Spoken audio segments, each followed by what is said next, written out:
brief announcement that we'll start soon. Sure. Okay, so I started the recording and we are broadcasting, just waiting to see who shows up in our attendees. Okay.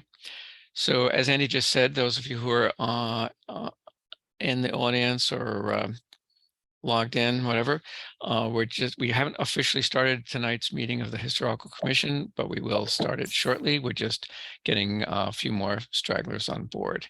And looks like we're just looking for maybe one more person, and hopefully that'll happen. So let's see, 1, 2, 3.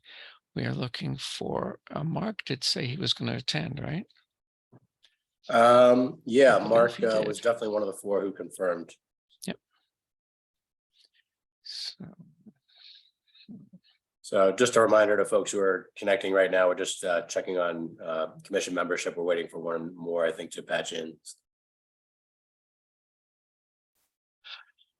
Okay. Okay.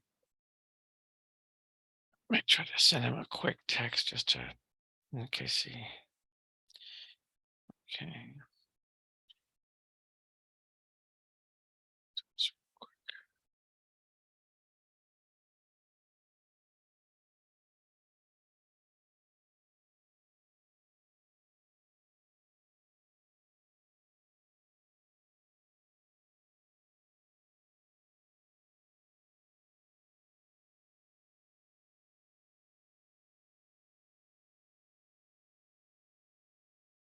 Looks like Mark has just come in.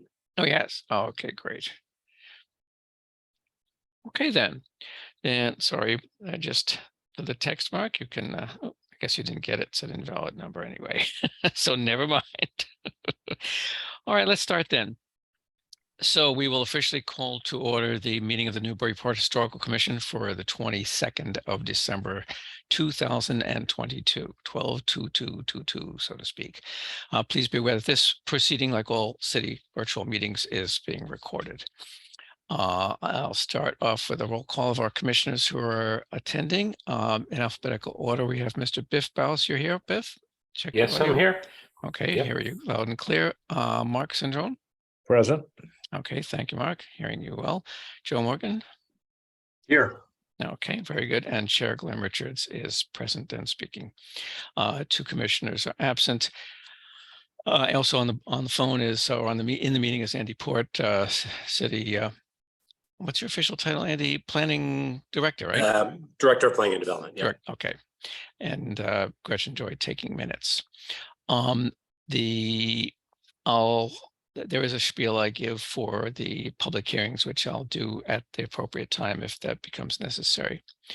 We have one major item on the agenda, demo delay or DCOD application hearing. It's 66-68 Washington Street, which we'll get to in a moment, and then just a couple other minor things on the agenda. So I see Attorney Mead is in attendance. Attorney Mead, will you be representing or speaking for the applicant here for this Washington Street application? Yes, sir, Mr. Chair, as will Eileen Graff, who's the architect on the project. Okay. All right. Hold off just a second. We have as you can see, your presentation is queued up. I just want to let you be aware, you may already realize this, Attorney Mead. We do have a bare minimum quorum tonight of 4 commissioners, which means that any dissenting vote would be enough to make a motion fail. So in these, as a courtesy to applicants, I routinely, if they would prefer to put their hearing to in this case till January, that would be perfectly fine. Or if you'd like to go ahead and proceed, then we can do that as well. Your choice. Yeah, we're gonna give it a whirl tonight, Mr. Chair. Okay.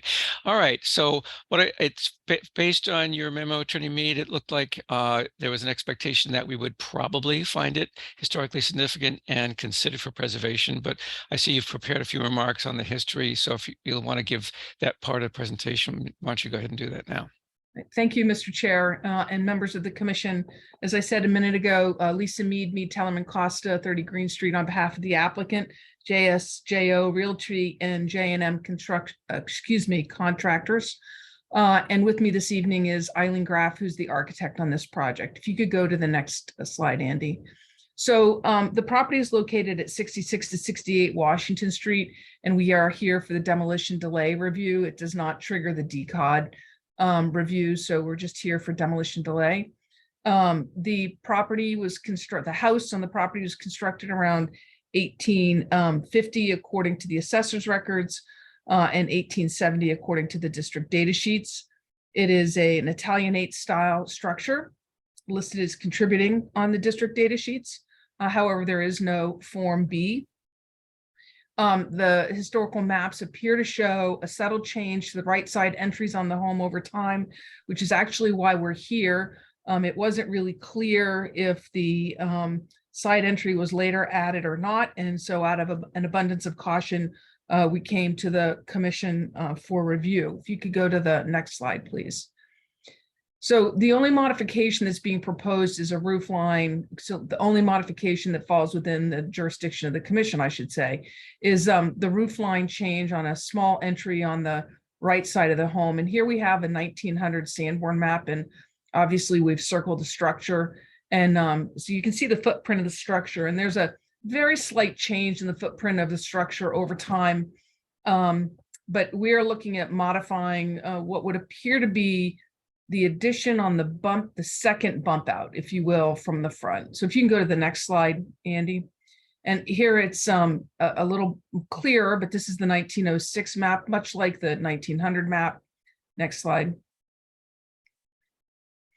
And then it kind of takes a different form. And so who knows whether that's the drawer of the map or the actual changes to the structure. But the structure does take a bit of a different form in 1914. And next slide, please. And again, here's this bump out that appears on the 1924 assessor's map, which is, more clearly what we're doing now, but not exactly what the bump out looks like today. But that's really where the roof line change is taking place. And you'll see that it is behind the front main portion of the structure. Next slide, please. As required, here are some contextual photos. So the structure is the one that's blue in the middle. It's a two-family structure. And next slide, please. So this is taken on Washington Street, looking east. This is the front of the structure. Next slide, please. This structure is on the north side of Washington Street. Here's one looking to the west side. And the addition and change is actually happening behind this bay window in the back of the main structure. So you can't really tell where the change is taking place. Next slide, please. Here's front on. Nothing is happening to the front of this. We will talk to you in a minute about the changes to the siding, but architecturally speaking, nothing is being changed here. Next slide, please. A little further looking west, northwest on the structure, you still really can't see where this bump out is in the back. Next slide, please. And a little further away, next slide, please. And now there's the tree there, so you really obviously can't see it. Next slide, please. And next slide. And here we go around the back of the house now. And that's that bay window that you saw from the front street. Next slide. And here's the bump out. And this is the proposed change. This actually is getting bigger. That roof line is changing because that roof is getting bigger and becoming 2 stories. Next slide, please. You're talking about you're referring to the roof of the bump out. Yes, the roof of the bump out only. Okay. That's correct. That little 1-story bump out with that narrow window. Right. Next slide, please. Again, you can see that bump out on the left-hand side of this photo and a later addition in the rear. Next slide. And here's a much better photo of that. So you can see that looks like it was kind of glommed onto the side a little bit there, but that's that little bump out that's changing. Next slide, please. And here it is from the total rear. You can see it. And next slide, please. And then there's the closer up photo of that little bump out that is going to be changing. So with that, Mr. Chair, I think the board would be in a position to make a determination that the Structure is historically significant and considered for preservation. Thank you, Attorney Mead. Now, clarification, one thing you mentioned how out of an abundance of caution and in terms of, so are you referring there to if this bump out was a much or significantly more recent addition, would that not be fall into the purview of the demo delay? Is that what you were referring to? Yeah, that is correct, Mr. Chair. Okay. All right. Well, thank you. So, okay, so commissioners, the first step here is that three-way decision that I think we can simplify to one motion tonight. We have a property that is listed as contributing and so forth. You've heard the presentation before we, well, so would any, well, we only have four of us. If someone is either free to make a motion that it's historically significant and considered for preservation, or if you have a comment or a question, you can do that now first. Bill, is there any questions for either Attorney Mead or anything before we have the motion? Yeah, I have just one quick question. Okay, sounds like Biff. Is that you? Yeah, this is Biff. Yeah, okay. So we're just really the work that's being done that we're going to be, at least that we're concerned with, it really is just that individual only first level bump out, correct? Well, Oh, I'm sorry, Mr. Chair. Yeah, I was just going to say that my understanding is that it's that work that triggers this review. Well, not the review we're doing at this second, but the second part of it, the demo plan review and all of that. I don't historically, the rules or the ordinance has been interpreted that our purview when making that review of the overall plans isn't strictly limited to just that one piece, Right. but that's what's triggering this in this case. Okay. Is that your understanding as well? Yes, Mr. Chair, that's exactly correct. Yeah. And Mark, I see a hand up. Did you have a question or comment? Yes, I was wondering if there was any notion as to when that bump out was actually created. It looks fairly recent. It looks like at the base, there are some cinder blocks and so on and so forth. So it may be a more recent addition. Attorney Mead, do you have any information about that? I'm gonna let Eileen answer that. She's done a little more investigation on this than I have. As I noted on the Sanborn maps, it does look like it's changed over time. You're correct. So I don't know from a construction point of view, Eileen, if you have any more information.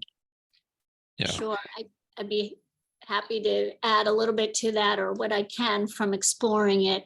So as the map showed, there is sort of a vagueness of this exact form. As you saw in the back elevation, it doesn't quite connect to that shingled piece that you see in the photograph. There it has this funny connection. Yeah, there you could see sort of the shadowed space, but yet in some of the maps it does connect. So it's not clear if this is exact, but I can tell you that the left side of this foundation that say is parallel with Washington Street, that side, and then the long side are both of foundation wise are both made out of a brick. But what appears on the backside, and maybe it was due to failure of the wall, it does look like, you picked up on it, it does look like it's a concrete block that's been parged on the outside. So I would have to guess, or it is due to the grade, the way it slopes away, that there was failure in that stability on the backside. So that's why, again, as Lisa mentioned, we are not quite sure how old this is, but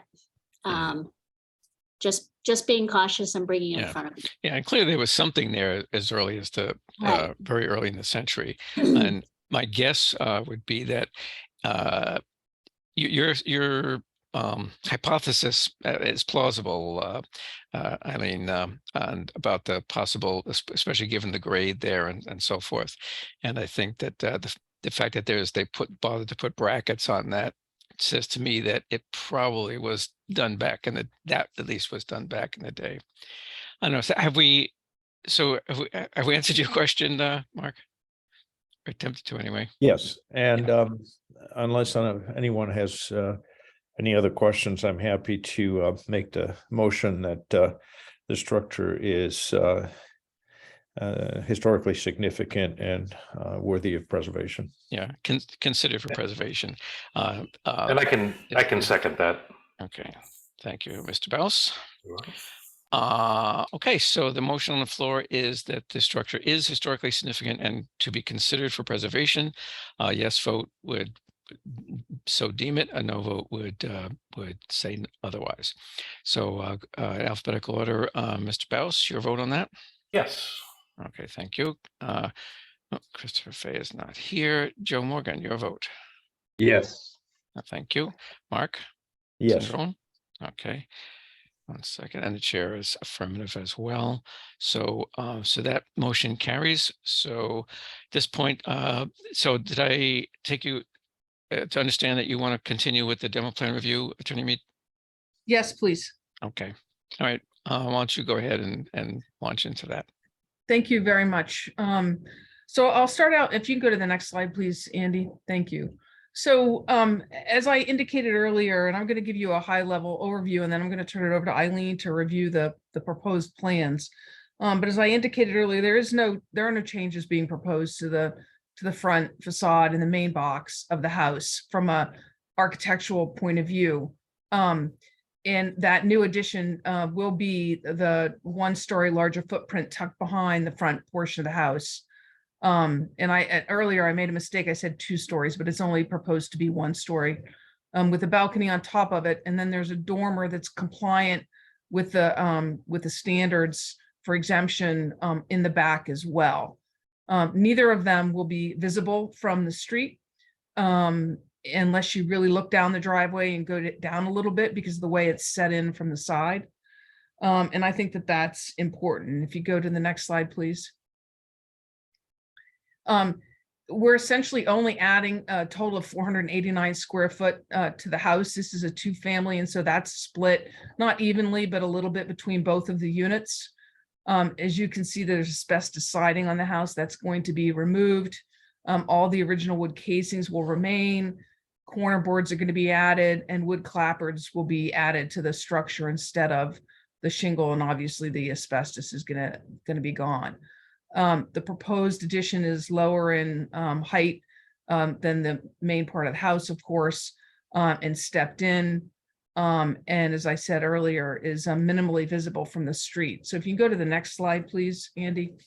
So you can see here the existing bump out is that you can see the little covered steps in the bump out and what's being proposed to replace it. And you can go to the next slide. I'm going to turn it over to Eileen. Thank you, Lisa. So I'll walk you through these proposed just to help highlight where the addition is going. And as mentioned, we could sort of bypass the front facade for now and go to the right 2 drawings. Top drawing, you could see where that original little bump out is with this curiously skinny roof line up above. And then on the bottom right drawing is where you see the proposed addition. Roughly in scale, I would say that bump that exists today is roughly 8 feet long. And then in the addition below, where we're aligning the backside with the 2-story piece that's behind it, and that length where you can see the dimension line that says addition, that's approximately 14'6" in length, just to give you a reference point. So we're essentially filling in the corner. And then you could see the balcony right above, again, a 1-story piece there, just cleaning up the way it connects. And then if we, stay on that drawing, sorry, for a second, up above, just to note that proposed dormer on the roof level, taking the same pitch as the existing hip roof, and just to give a little bit of light to that upper attic level. And then if we go to the next slide, we can see that view from the back. So the two left drawings will highlight that addition. As you can see, that sort of curious sliver between the existing bump and that shingled gable, we're going to connect the form. As mentioned earlier, on the bottom left drawing, you could see this new proposed addition is stepping back from the original structure, just shy of 3 feet, to give you an idea of scale there. And then likewise, it slides to the right to connect to that 2-story piece. So in length, in that direction, it's approximately 8 feet in length. And you could see that balcony again there. And then as you go to the roof level, you can see the hipped dormer to the top level there. And what I want to do actually is if we could slide back to the previous drawing and just review some of those siding material changes, as Lisa has already noted. The asbestos is going to be removed. We're going to bring that sort of pure form, the wood, back to the wood clapboards, introduce some corner boards, which is lacking, bring back the panels that would have been below in those bay windows.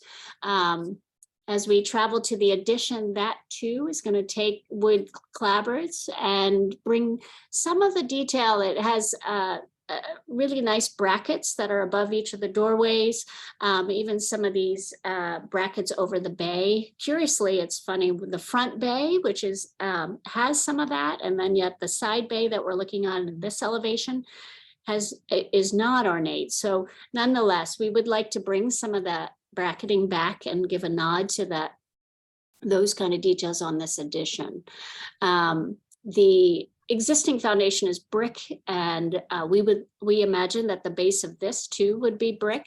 And then the only piece that is of a different siding, which is currently what it is the cedar on the little sort of small gable that you see the door to the right there that exists today.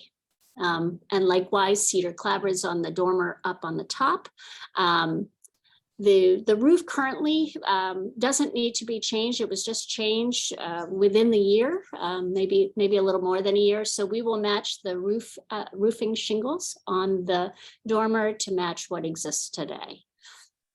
And then maybe we could slide, Lisa, do you want to continue with the perspective? I believe that's the last slide. Yeah, if it's. Yeah, I'm sorry, just this doesn't seem to display an image, this last slide. I'm not sure if it was intended to have something in it. Well, that's okay. It was just it was a perspective from the front. And it doesn't, I don't know why that didn't show up. That's interesting.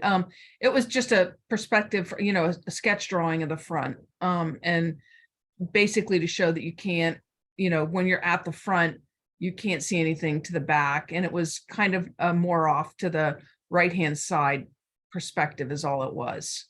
And it was as if it were all cleaned up with cedar clapboards. So I don't think it is a big loss that you can't see it because the change is actually happening to the rear. So with that, I think that we would be happy to answer any questions and request that the commission release the delay on the project.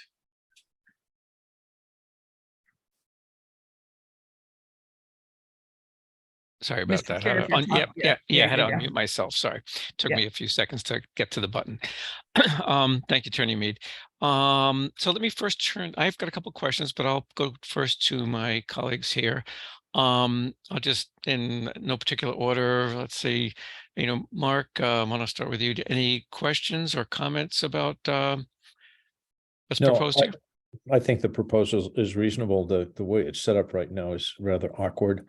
And I think cleaning up the side there will probably not be visible from the street. I will, as a matter of principle, object to the dormer, but that's, again, a dormer that's probably not visible from the street. So I'll go along with that. Yeah. Yeah, and I might point out relevant to the dormer, it's been mentioned and that it's compliant. So if it hadn't, how do I put this? If it weren't for this other change that triggered a review by this commission, they would have no problem legally getting permission to do that dormer because of the compliance with the guidelines. I get it. I get it. Yep, I know. Okay, thank you, Mark. How about Joe? Any thoughts from you? No, thank you. I don't have any comments. Okay. 1 second, I'm taking some notes here. Okay. And how about you, Mr. Bouse? Yeah, just a couple quick comments. This house I passed quite a lot, and I've always really enjoyed looking at the features of it, the Italianate features. So I'm glad to see that those things are going to be, looks like they're going to be, you know, if anything, kind of reinforced. Yeah, that I would agree that the dormer is the only thing that, you know, even though we can't really say anything, and the skylight, I completely get it, because if it was in my place, I would probably want the same thing. But other than that, I think the treatment in the back is really acceptable for. In fact, I like the fact that the cedar shingles are left in there, just because it does feel like such an addition, and that's the way these houses have historically been, right? They would start as a more smaller unit and would tack on these parts in the back. So I think it's more than appropriate use of materials and look back there. So yeah, I would have liked to have seen that rendering just to see what that dormer, I think, looks like, you know, from that corner angle. But having walked by it a lot, I know that the closeness of the house to the right is such that you would barely see it, and I don't think it would affect the impact of the Italianate kind of style of it. Yeah, the rendering, you can't, with just to address Mr. Bouse's comment, you actually can't see it with the rendering at all. Yeah, I'm trying to picture it at that angle. I would assume that it almost, that does good justice there. It's you can't really see it unless you go peek back there. Yeah, I think, which I wouldn't mind doing, but it's frowned upon. I think all these changes are going to be most appreciated from the backyard, it seems. All right. Well, thank you all. My comments are that, first of all, I agree with the comments that the overall impact, I think, is positive. I did have a couple of things. First a comment.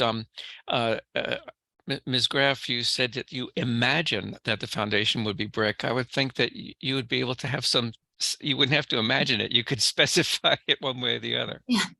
I've called it out as brick, and so that's what we prepare for. Yes. Okay. It would be a veneer on top, on the face of the concrete foundation. Yes. Okay. Sorry about that. Okay. More seriously, I'm a little surprised none of my colleagues asked about the chimneys. There are two chimneys currently, and it looks like they're both going to disappear. So I wonder if you could comment on that. Well, I'll leave it at that. What's the story behind that change? Sorry. Yeah. Do you want to? Yeah, let's. I think maybe we should start with the photograph. So, Andy, if you can go one of the front photos, because you can really see the chimneys pretty well. Yep. That's a good one. So you'll see. We thought about leaving that antenna up there. So. Anyway, so you can see on that right-hand chimney, excuse me, the left-hand chimney clearly has suffered some kind of fire or some other damage there. And then the other chimney seems to be newer and repaired to some extent, but not even properly. And then I'm going to let Eileen go for the rest. But I thought this was an important photo because you could see that there's some problems with the chimneys. But go ahead, Eileen. Thank you, Lisa. And yes, that was basically the goal, was trying to, it's the difficulties of managing sort of a failing masonry structure there. And so that was partly why we were proposing to remove them, the work involved to maintain them in this structure. So that would be our preference. And just a little bit, just because I know that there's been comment about the dormer, and this is, I'm just going to quickly add to that. Just from this image is a perfect image. If you see that trim piece that sort of runs between the two chimneys, directly behind that is exactly where that dormer is proposed. And again, with the hip, so even from straight on, it's a really difficult thing to see, but you could see that it's in the very middle of the building. So from the sides, it's even going to be very difficult given the height in which it's going to be located. So sorry for that sidebar, but just thought I'd use this. That's fine. And is that the approximate width of the dormer is similar to that? Okay. Correct. So I assume therefore, but getting back to the chimneys, that there's no mechanical systems that require those, obviously. Well, they can be there are mantle fireplaces and mantles that actually will stay due to the architectural detail inside, beautiful marble ones. And so in the interior at the ground level, the living space, we'd like to keep those present to keep the detail of this era of house. So it's really at that top level where the challenge is. So that's where it's no longer an issue of systems. It's simply in the interior. We want to keep it for the detail on the first level. So it sounds like you're saying that those will be non-functional fireplaces. Not wood burning, correct. Right. And I see your hand, Mark. I just have one more question. And it's, I was just wondering, a couple people commented on the fact that you are doing some restorative work here on some of the Italianate features, which I think is fine. I was just wondering if how speculative that was in the sense of, being educated guesses on the part of Yuma's graph or others, or if there was any photo documentation or anything like that, any documentation that would have shown, an earlier version of this house, maybe before the asbestos siding or before some other changes. Was anything like that ever found? That's a great question. We tried. We were digging into photographs, could not find anything. Okay. We will definitely, when they do the asbestos removal, fingers crossed, there might be suggestions of what used to be there, maybe in a deteriorated form, but at least to help give us a clue to what would have been there. We discussed maybe it were possibly what could it be, coining, etc. I drew that version. It felt a little too ornate for this structure. While you see them in town with coins, we opted towards a more simpler version of treating the corner.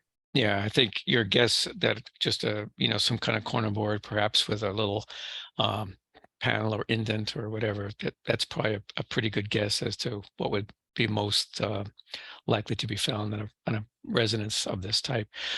I think that was it for me. So, Mr. Sandrone, I see your hand up. Did you have a question or comment?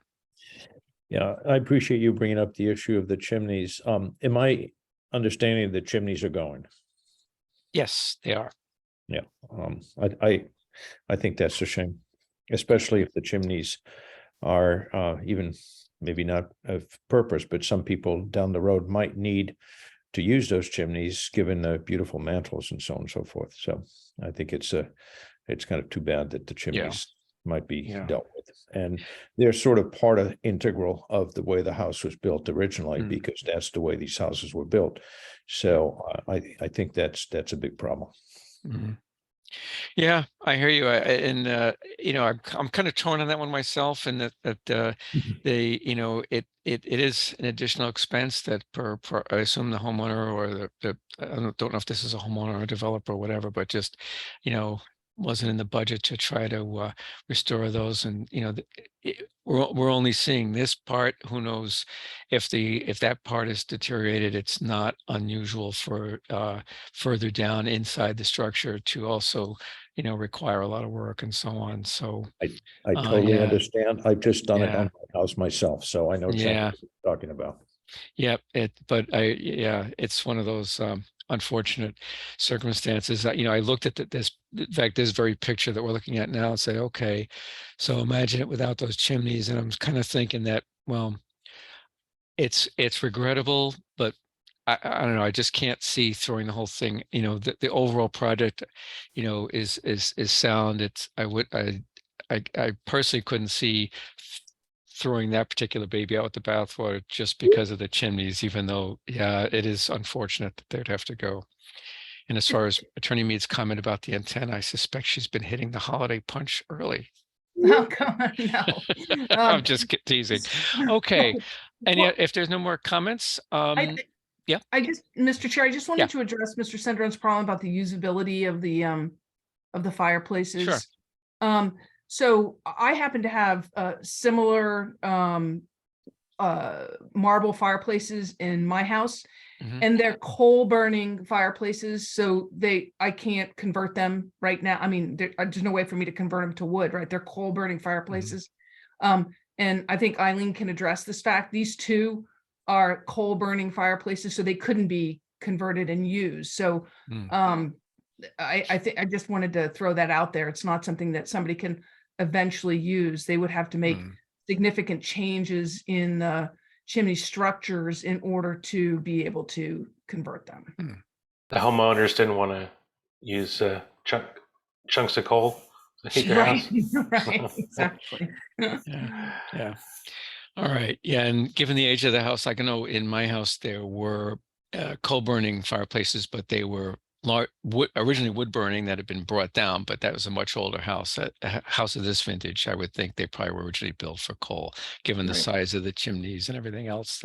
That's understandable. I suppose you could put a thimble in for a wood stove or something. But Is that about the location of the skylight that's going in? Is that kind of the impetus of that skylight? Because it looked like they're about the same location. Correct. Definitely the actual center line right there on that hip. And then a little bit low, just a hair lower on the plane, but pretty Right. high up there, like the chimney. And I assume that's to get some more room, functional room in that space as well. Correct, just to connect to that volume that's right in that location. Makes Yes. sense. Thank you. Okay, well, thank you, gentlemen, for your comments and questions on this. Our job now is we have 2 votes. The first decision we need to make as to whether this structure, which has already been deemed historically significant, is preferably preserved. A yes vote means that a demo delay is imposed, which we can just talk about lifting in a moment. But a no vote would mean that it's not preferably preserved, and there's no restriction on them making these changes or others. So as there's a motion that the structure is preferably preserved. Yes, I'll make that motion that Okay, this house is preferably preserved. That sounded like Mr. Baus, correct? Yes, it was. Thank you.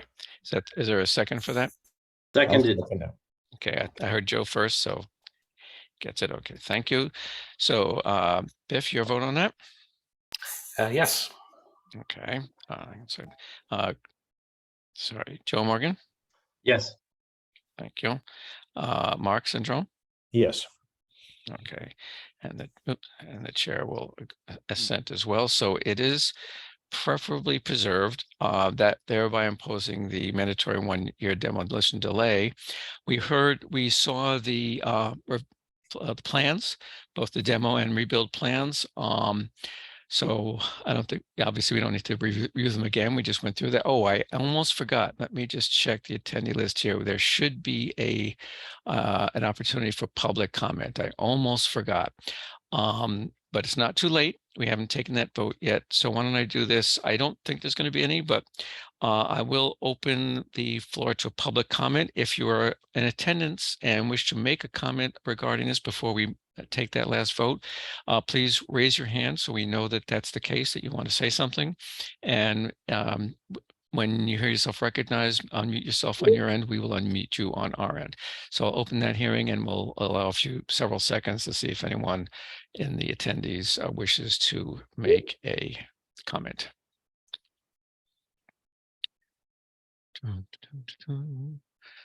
seeing any takers, Chair. No, I'm not seeing any takers either, Andy. Okay, very good. So we will officially then close the public comment period with, I'll make a note that there's no public comment. Okay, would a member of the board care to make a motion that the plans as presented are acceptable and the demolition delay may be lifted? Yes, I propose that 6668 Washington Street, as proposed in the plans, be accepted and approved by the commission, and that the demo delay be lifted. Thank you, Joe. Is that seconded? I'll second Mark Sendron. Mark, okay, Mark, thank you. So the motion on the floor is to approve the plans presented this evening for this property, this structure, and lift the demolition delay. So we'll go around for your votes on that, starting with Mr. Bouse again. Yes. Thank you, Biff. Joe Morgan? Yes. Oh, thank you. Mark Sendron? Well, I'm having a big trouble with the chimneys. I think that's kind of integral to the building itself. So I'm really struggling with this, even though that's not sort of what the applicant is looking for. But I really have a big problem with the chimneys going down. I really do think that that's part of the way the house was built. That's the way the house was intended. And even though functionally they might not be all that useful down the road, they are still part of the architectural design of this house. So I can say that reluctantly I will accept the proposal, but make a strong plea for the chimneys to be preserved, even though they probably won't be. Yeah, I as a former president once more notably said, I feel your pain, right? All kidding aside, it's true. And your points are perfectly valid, Mark. Yeah, perfectly valid and consistent with what we're here for. And the only way I can kind of justify a yes vote, which would be my vote in the affirmative, was that trying to kind of strike a reasonable balance between the kind of strictest interpretation of conservation, preservation, rehabilitation, and so on, and the overall effect of what the applicant is attempting to do with the structure, and the fact that they are at least showing some respect, quite a bit of respect for the historical form and detail and trim and materials and so on. So it's one of those, but yeah, it is always, because once masonry is gone, it tends not to come back. Who knows, maybe down the road well, who knows. Okay, so in case you missed it, Gretchen, that was a yay vote from me, so that carries the motion. So that means that the demo delay is lifted, so these plans may then be executed. Thank you very much, Mr. Chair and members of the commission. If I may make one last little comment. Sure. There is a beautiful fence in front of the house that in some of the pictures has disappeared. I do hope that fence is coming back. I don't, thank you, Mr. Sendron. I don't know the answer to that question, but I suspect that the applicant will be doing something around the house, but I don't know that there's an answer to that yet. Yeah, I noticed that It's a good too. It comment. looks like it's in tough shape on the left side there in particular. But Right. it is, I've seen fences of that design around town. It's kind of an interesting local fence type that we see here. That's kind of interesting. So it'd be nice if that could be preserved. Hopefully they can work that into their plans and budget. Thank you. Could I add that I just heard from the owner, and he will be doing a very similar fence to what you see in this photograph. Oh, okay. Thank you. Okay. Is this an owner occupied project, Eileen? It will not be, no. Okay. Okay. So thank you all. we'll move on to the rest of the business so we can get to one step closer to our holiday. We have the approval of the minutes of the 8th of December. Let's see, so Chris is not here. So looks like everyone else who is here tonight was here then. So is there a motion to approve the minutes from December 8th? I'll make a motion to approve those minutes. Okay, thank you, Biff. And is there a second for that? Mark Sender, I'll second the motion. Okay, thank you, Mark. And Biff, your vote on that? Yes. Okay, thank you. Joe Morgan? Yes. Thank you. Mark? Yes. Thank you. And the chair is also in the affirmative. The minutes were perfectly fine. Any updates from the planning director? Andy, and you have anything you want to say before we wrap things No, up? just happy holidays to everybody. I'm sorry I've been able to attend a lot of your meetings recently with other conflict meetings, but hope all is well. And happy holidays and happy New Year. Obviously, if we won't see you. Okay, thank you, Andy. Same to you. Likewise to you. And by the way, before we take the motion to adjourn, you might see a name in the attendee list, Chris Sautel. He has got an application pending to join this commission. It's somewhere in the process of working its way through its approval and so on. Got delayed a bit because of illness on the part of the mayor. A lot of illness going around these days. I know Caitlin Sullivan, who usually runs these meetings, is also ill. And so I hope you all here. Oh, and Christopher Fay was scheduled to attend tonight, but he fell ill as well. So I hope you all stay healthy and through the upcoming holidays and watch out for crowds, maybe don your mask or something. But, I hope you all stay well and have a good holiday. On that note, I don't have anything else. So we can either hear from anyone else with any last comments or a motion to adjourn the meeting. Can I make one comment? I'd just like to Sure. respond to Mark and appreciate his comments. I didn't find them to be the issue of the chimney. We've spoken about chimneys. It's not the first time that this has been a problem.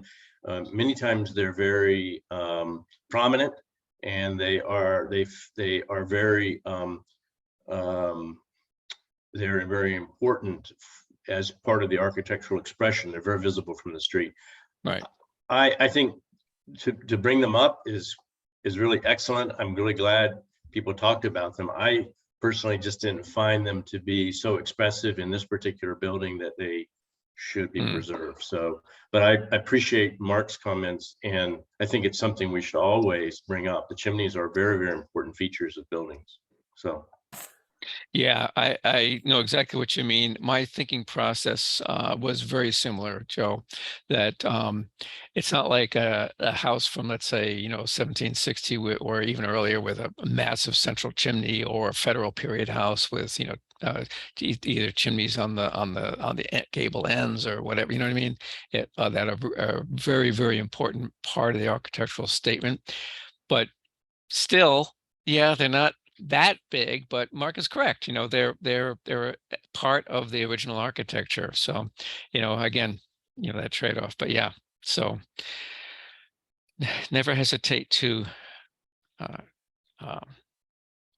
say what's on your mind. That having been said, is there now a motion to adjourn or any other comment? I'll make the motion to adjourn, Mark. Okay, thanks, Mark. I'll second that for you. Okay, thank you, Mr. B. By the way, am I pronouncing your name correctly? Is it Baus or Baus? Baus like old house. Okay, very good. Motion is to adjourn. I almost feel like saying, like they do in Congress, without objection, we're adjourned. But I think I have to take a vote. So your vote, Biff? Yes. Okay, Joe Morgan? Yes. Okay, Mark? Yes. And the chair is in the affirmative. It's unanimous. Well, gentlemen, thank you yet again for your attention and for showing up tonight so close to the holiday. Appreciate it very much. And I hope you all have a very good one. And as I said a minute ago, hope no one comes down with anything, and we'll see you in January. The date, I believe, is, let me check real quick, January 12th. Does that sound right, Andy? That's the second Thursday in January. Did we lose him? Maybe he's muted. Anyway, I think that's the No, day. Well, sorry, I was just looking at the calendar to make sure I was giving the right answer. Yes, it is the 12th. Yeah. okay, very good. Okay, everybody, have a good holiday and bid you good night. Happy you. holidays to Happy everyone. holidays, everybody. Take care. Yeah. Bye-bye. Thank you, Bye-bye. Chair. Good night. You're welcome. Bye-bye.